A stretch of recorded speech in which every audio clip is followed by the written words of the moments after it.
세상 모든 생명체의 공통점이 있다면 아마도 그것은 변하고 성장한다라는 사실입니다.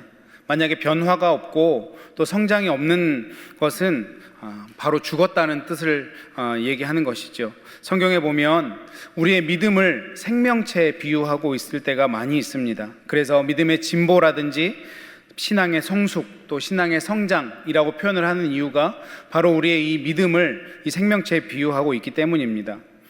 그래서 우리의 믿음의 진보나 신앙의 성숙을 얘기할 때 권면하고 권유하는 차원이 아니라 명령을 아주 강하게 명령하는 것을 우리가 보게 됩니다. 너희 믿음의 진보를 보여라. 너희 믿음에 더욱 자라가라. 또 그리스도를 아는 지식에 자라가라. 이것은 권면이나 권유가 아니고 명령이죠. 사랑하는 성도님 여러분, 오늘 저는 저와 여러분이 점점 신앙이 날마다 성숙해가고 성장해 나가는 놀라운 역사가 우리에게 있기를 원합니다. 그런 면에서 오늘 우리가 이 본문을 보기를 원하는데, 오늘 본문 말씀은 예수님이 제자들에게 말씀하신 일종의 제자도와 관련된 말씀입니다. 적어도 나를 따른다라면 이 정도는 해야 된다, 이렇게 해야 된다라는 권면을 하시면서 우리에게 정말 성숙한 신앙이 무엇인지, 또 제자의 신앙이 무엇인지, 날마다 자라가는 믿음이 무엇인지 우리에게 말씀해 주고 있습니다. 우리가 주님의 제자로 성장해 나가는 믿음을 이루기 위해서 어떤 노력을 해야 되는지 오늘 말씀을 통해서 우리가 함께 배우고, 또 이 말씀 붙잡고 우리가 삶의 터전에서 애쓰고 살아감으로 하나님께 영광 올려드리는 저와 여러분들이 되셨으면 좋겠습니다. 오늘 1절 말씀을 다시 한번 보시면, 예수께서 제자들에게 이르시되 실족하게 하는 것이 없을 수는 없으나 그렇게 하는 자에게는 화로다. 좀 어려운 말씀이죠. 실족을 안 할 수는 없는데 너네 실족하면 화를 면치 못한다. 약간 앞뒤가 안 맞는 말씀인 것 같습니다. 이 말씀에서 중요한 단어, 우리가 자주 쓰는 단어이지만 이 실족이라는 단어가 있습니다. 헬라어로 스칸달라라고 하는 단어인데, 이 뜻에는 덫이나 장애물 또는 잘못이라는 뜻을 가지고 있습니다. 우리가 잘 아는 스캔들이라는 단어가 이 스칸달라 혹은 스칸달론이라고 하는 이 헬라어에서 나왔습니다. 그런데 참 안타까운 사실이 뭐냐면, 앞에서 말씀하신 것처럼 우리가 이 땅을 살아가는 동안에는 어찌 보면 우리가 죽을 때까지 우리의 마음과는 다르게 때로는 실족하고 때로는 실족하게 하는 삶을 살아간다라는 거죠. 이것을 막을 수가 없다라는 것입니다. 이 실족이라는 단어, 이 스칸달라라는 단어가 덫이나 장애물이라는 뜻이 있다고 말씀드렸는데, 우리가 살아가다 보면 이런 덫을 피할 수 없다라는 거죠. 이런 장애물을 피하고 싶지만 때로는 이런 장애물에 걸리게 되거나 내가 의도하지 않지만 이런 장애물을 놓게 될 때가 있다라는 것입니다. 아마도 누군가 찾아와서 여러분, 당신의 삶 속에서 덫이나 장애물에 걸리는 삶을 살고 싶습니까? 라고 누군가 물어본다라면 단 한 명도 저는 덫이나 장애물에 걸리고 싶습니다 라고 말씀하시는 분은 없을 겁니다. 마찬가지로 혹시 덫이나 장애물을 놓는 삶을 살고 싶습니까? 라고 물어본다고 해도 저는 절대 그런 삶을 살고 싶지 않습니다, 이렇게 말씀하실 것입니다. 어떻게 하면 우리가 이 땅 가운데 살아가면서 이런 덫이나 장애물을 잘 피하면서 또 걸리지 않으면서 살 수 있을까? 이것이 우리 모두에게 공통된 고민이라고 생각을 합니다. 오늘 이 본문에서 이 실족에 관련해서 우리에게 두 가지를 말씀하고 있습니다. 첫 번째는 무엇이냐면, 다른 사람을 실족하게 하는 일을 하지 말라는 것입니다. 이것을 얼마나 강조하는지 2절 말씀을 보시면, 그가 이 작은 자 중에 하나를 실족하게 할진대 차라리 연자 맷돌이 그 목에 매어 바다에 던져지는 것이 나으니라. 굉장히 강한 어조로 지금 말씀하고 있습니다. 아주 작은 자 중에 하나라도 실족하게 하면 차라리 그것보다 연자 맷돌을 목에 메고, 무거운 돌을 목에 메고 바다에 빠져 죽는 거 낫다, 이렇게 주님이 말씀하고 있죠. 지금 봐도 굉장히 무서운 말씀인데, 특별히 제가 어렸을 때 중고등학교 다니면서 이 말씀을 묵상하면서 얼마나 이 말씀이 두렵게 느껴졌는지 모릅니다. 혹시 내가 누군가를 실족해서 정말 차라리 이렇게 바다 속에 돌을 메고 빠지는 게 나을 정도로 그렇게 살지는 않는가. 근데 또 이제 대학교 신학교 가서는 뭐 친구들끼리 너는 연자맷돌감이다 이렇게 놀리는 말씀으로도 사용하기도 했습니다. 왜 그랬나 생각을 해봤더니, 아마 이렇게 우리가 기억을 잘하고 있는 것은 그만큼 이 말씀이 강하게 표현되었기 때문일 것입니다. 그런데 오늘 본문에서 보면 이 작은 자 중에 하나라고 했는데, 이 작은 자는 누구를 말씀하는 걸까요? 당연히 키가 작은 사람도 나이가 어린 사람을 얘기하는 것이 아닐 것입니다. 여기서 작은 자라고 하는 것은 당연히 믿음이 작은 사람들, 믿음이 아직 어린 사람들, 이런 사람들을 지칭하는 단어입니다. 다시 얘기하면 이렇게 믿음이 작은 사람들은 아주 작은 것에도 조금만 어떻게 해도 금세 실족할 수 있다는 것이죠. 그럼에도 불구하고 이 믿음이 작은 사람이라도 실족하지 않도록 굉장히 조심해야 된다, 극도로 조심해야 된다, 이것을 말씀하고 있는 것입니다.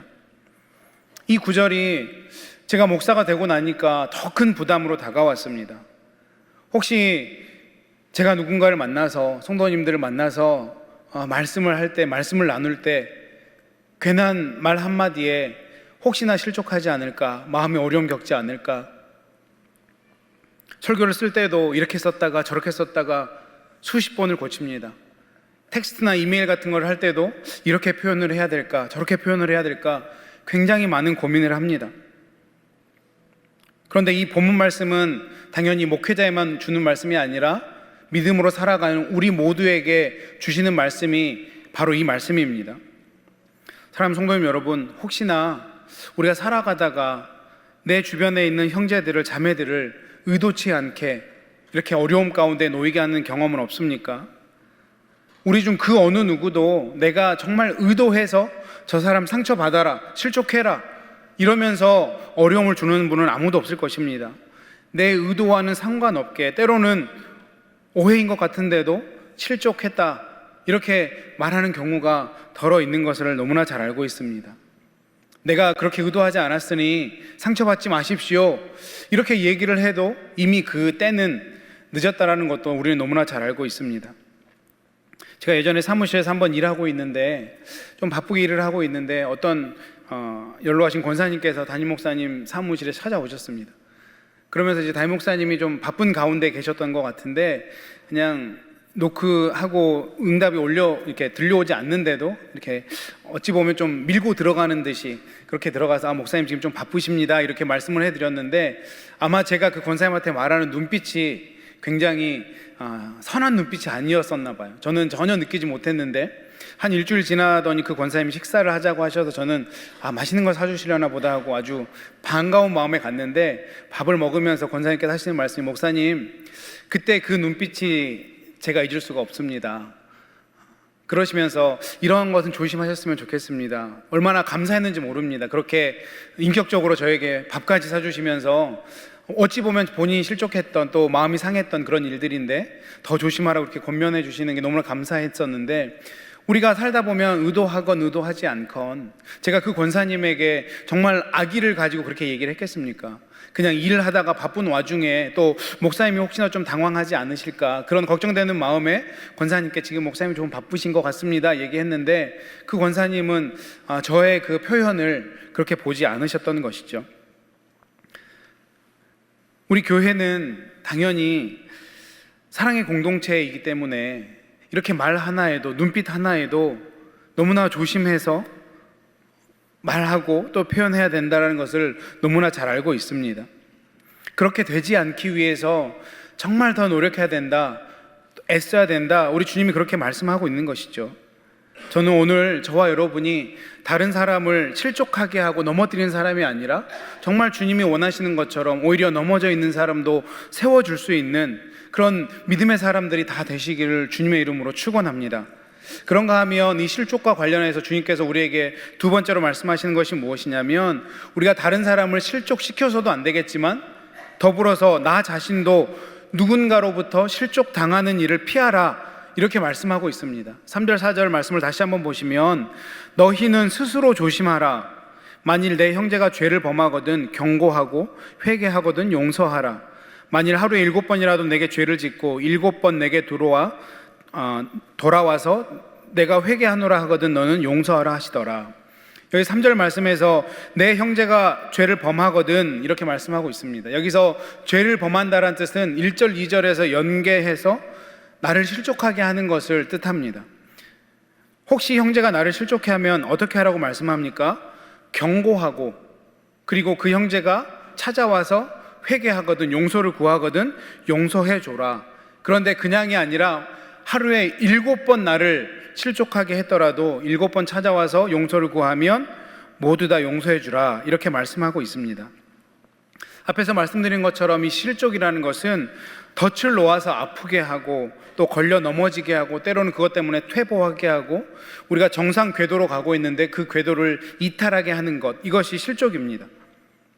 그런데 내가 다른 사람을 이렇게 실족하게 하는 것도 해서는 안 되겠지만 혹시 누군가가 나에게 그런 실족하게 하는 행위를 한다고 해도 나를 실족하도록 방치하지 말아라, 이렇게 말씀하고 있는 것이죠. 우리가 모인 이 교회 공동체는 사랑의 공동체요, 또 온유의 공동체입니다.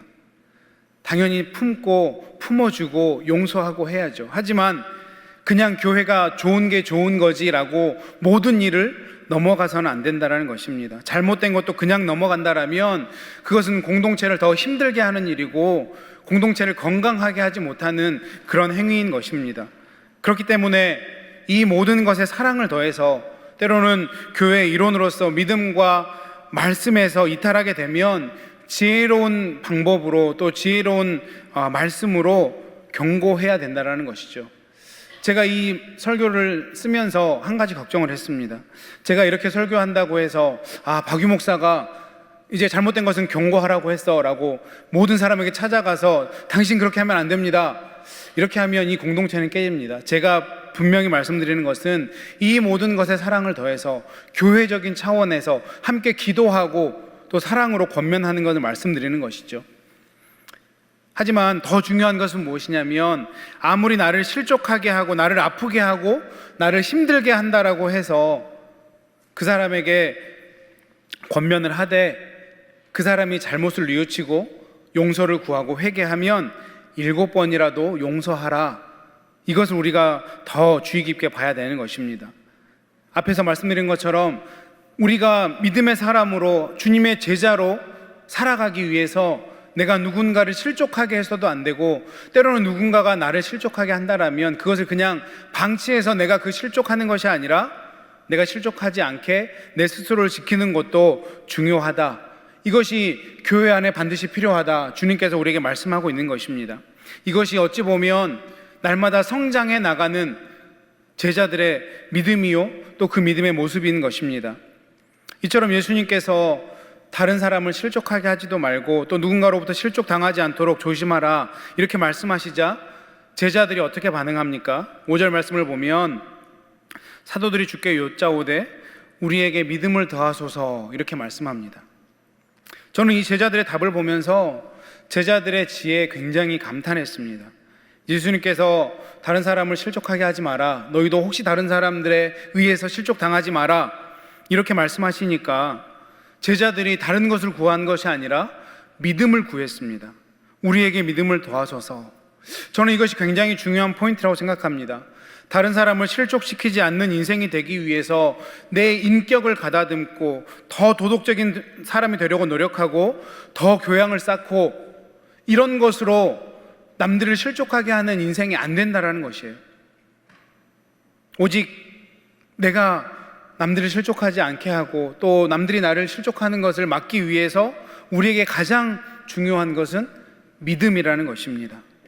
하나님, 내 인격, 내가 어렸을 때 받았던 이 가정교육의 힘, 나의 도덕성, 이런 것으로는 내가 실족을 하게 하거나 실족당하지 않을 수가 없습니다. 주님, 그렇기 때문에 내게 믿음을 더해 주십시오. 얼마나 이 제자들의 이 주님을 향한 주님께 이 간구가 얼마나 지혜로운 것입니까? 그래서 저는 당연히 이 이후에 주님이 제자들을 칭찬할 것으로 생각했습니다. 그런데 이 이후에 주님의 반응이 더 놀랍습니다. 굉장히 제자들이 모범답안과 같은 그런 답을 주님께 얘기했는데 주님이 다른 말씀을 하시는 거예요. 제자들이 이렇게 구하니까 칭찬을 해주시는 것이 아니라 6절 말씀에 이렇게 얘기합니다. 주께서 이르시되 너희에게 겨자씨 하나일 만한 믿음이 있었더라면 이 뽕나무더러 뿌리가 뽑혀 바다에 심기어라 하였을 것이요 그것이 너희에게 순종하였으리라. 이 말씀 너무나 우리가 잘 아는 말씀 아닙니까?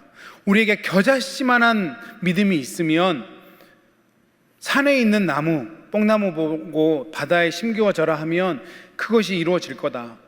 어렸을 때 이 말씀을 붙잡고 얼마나 나에게 겨자씨만한 믿음을 주십시오라고 기도했는지 모릅니다. 그런데 이 말씀은 이렇게 이 말씀 한 구절만 놓고 볼 것이 아니라 앞에서부터 계속 되어지는 제자들과 예수님의 이 대화를 주제로 봐야 되는 것입니다.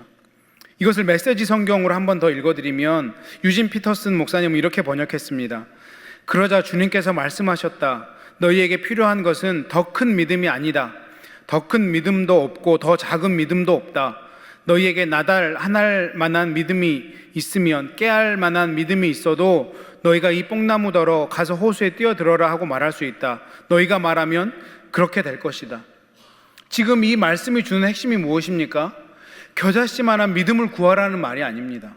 이 말씀이 주는 핵심은 무엇이냐면 너희가 실족하거나 실족당하지 않는 믿음, 이것을 가져야 된다 이렇게 말씀하셨는데 제자들이 주님, 제가 가진 것으로, 제가 가진 능력으로, 제가 가진 인격으로 안 됩니다. 믿음을 더해 주십시오.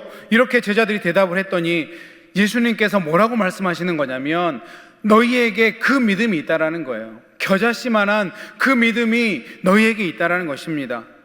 그런데 그 믿음이 작동하지 않는 것을 지금 얘기하고 있는 것입니다. 더 큰 믿음을 구하지 않아도 된다. 너희 안에 있는 그 믿음을 작동시키면 이 모든 것이 이루어질 수 있다. 그 믿음이 작동되도록 해라. 주님이 지금 제자들에게 그렇게 말씀하고 있는 것입니다. 너희에게 겨자씨만한 그런 아주 작은 믿음이 있어도, 그런 깨알 같은 믿음만 있어도 그 믿음이 너희들로 하여금 그런 일을 행할 수 있게 할 수 있다. 누군가를 실족하게 하지 않을 수도 있고, 누군가가 너희에게 혹시 잘못을 해도 실족당하지 않을 수 있다. 심지어는 산에 있는 나무가 바다에 가서 심겨지는 놀라운 기적이 일어날 수 있다. 너희에게 그 믿음을 작동시켜라. 우리 주님이 그렇게 지금 말씀하고 있는 거예요. 그러면서 주님께서 그 믿음이 작동되려면 너희에게 해야 될 일 하나 있다를 말씀하면서 7절부터 10절까지의 이야기를 하고 있는 것입니다. 7절부터 10절까지의 이야기가 무엇입니까? 어떤 종과 주인의 이야기를 하고 있는 겁니다. 종이 밭에 가서 땀을 뻘뻘 흘리고 하루 종일 일을 하다 왔어요. 그런데 그 종이 집에 들어와 보니까 그렇게 고단하게 일을 하고 왔는데 주인이 밥을 먹고 있는 겁니다. 그러면 그 주인이 아이고 내 종아 수고했다. 내가 막 밥을 먹으려고 했는데 너 하루 종일 수고하고 왔으니까 네가 먼저 여기 와서 앉고 쉬고 밥을 먹어라. 이렇게 하겠냐는 거예요. 종의 임무는 뭡니까? 그렇게 하루 종일 일을 하고 왔어도 자기 상전이 저녁을 먹으려고 하면 그 옆에서 수종 드는 것이 종의 임무라는 겁니다. 그러면서 그 종이 주인에게 해야 될 얘기는 무엇이냐면 괜찮습니다. 저는 무익한 종입니다. 이렇게 얘기해야 된다는 것입니다. 이 말씀의 핵심이 무엇일까요? 예수님이 왜 이 비유를 이 제자들과의 얘기 끝에서 마지막에 했을까요? 다시 한번 원점으로 돌아가겠습니다. 1절부터 쭉 이어지는 말씀, 제자들에게 이렇게 말씀합니다. 너희는 누군가를 실족시키지도 말고 누군가가 너희에게 잘못을 했다 하더라도 실족당하지 않도록 조심해라. 이렇게 말씀했더니 제자들이 주님, 그거는 우리의 인격이나 우리의 능력으로 안 됩니다. 우리에게 더 큰 믿음을 주십시오. 이렇게 간구했더니 주님이 너희에게 그런 믿음이 이미 있다. 그 믿음을 작동시켜라. 이렇게 말씀하시면서 7절에서 10절까지 말씀을 주신 거예요. 종과 상전의 비유를 주신 겁니다. 이 7절부터 10절까지 말씀에서 가장 중요한 단어가 있다라면 바로 이 디아코노스라는 단어입니다. 종의 모습을 알려주는 거예요. 이 디아코노스라는 단어는 종이라는 단어인데 이 종이라는 단어가 성경에는 두 가지 단어가 있습니다. 우리가 잘 아는 둘로스라는 단어가 있고요, 디아코노스라는 단어가 있습니다. 둘 다 종을 가르치는 단어인데 어떤 차이가 있냐면 이 둘로스라는 단어는 강제적으로 종이 되었을 때, 전쟁에 나가서 포로로 잡혀와서 종이 되어서 누군가에게 강제적으로 종이 되었을 때 이 둘로스라는 단어를 쓰는데, 디아코노스라는 단어는 자발적으로 종이 된 케이스를 얘기합니다. 이것 우리가 좀 더 잘 알려면 출애굽기 20장으로 가보면 이 히브리인의 법에 대해서 잠깐 살펴볼 필요가 있습니다.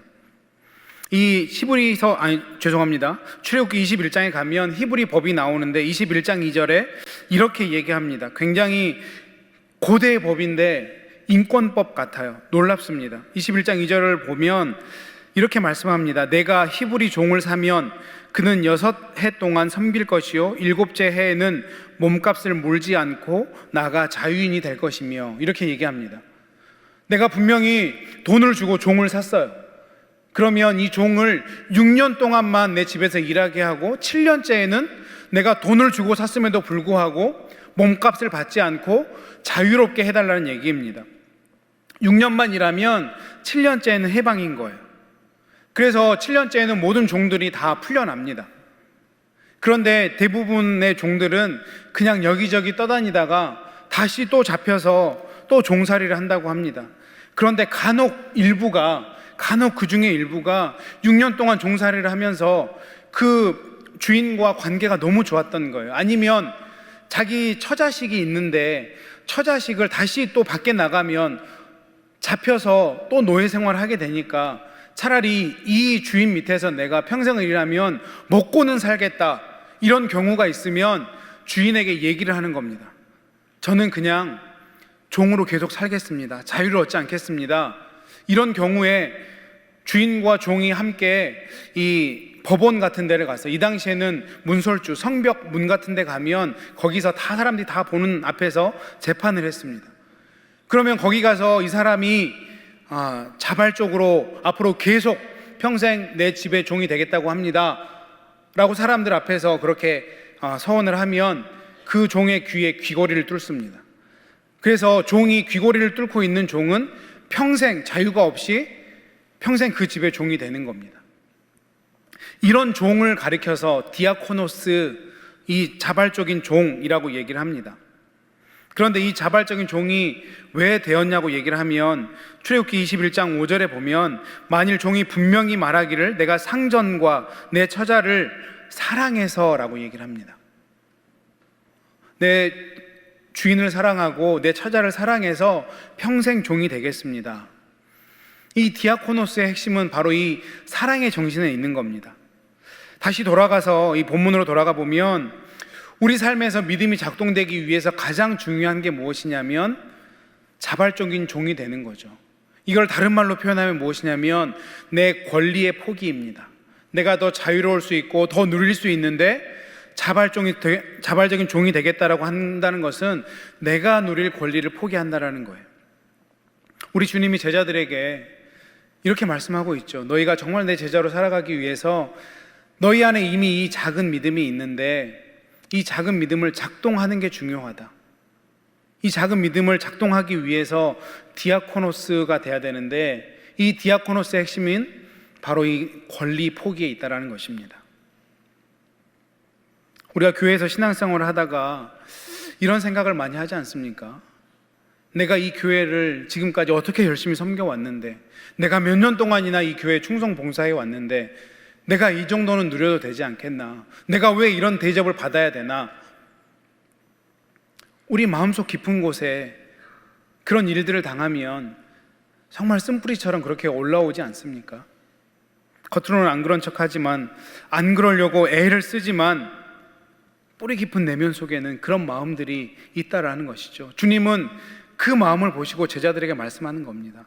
그것까지도 나를 위해서 내려놓지 않겠느냐? 그러면 너희 믿음이 작동해서 그 놀라운 일들을 이룰 수 있다. 정말 제자답게 살아갈 수 있다.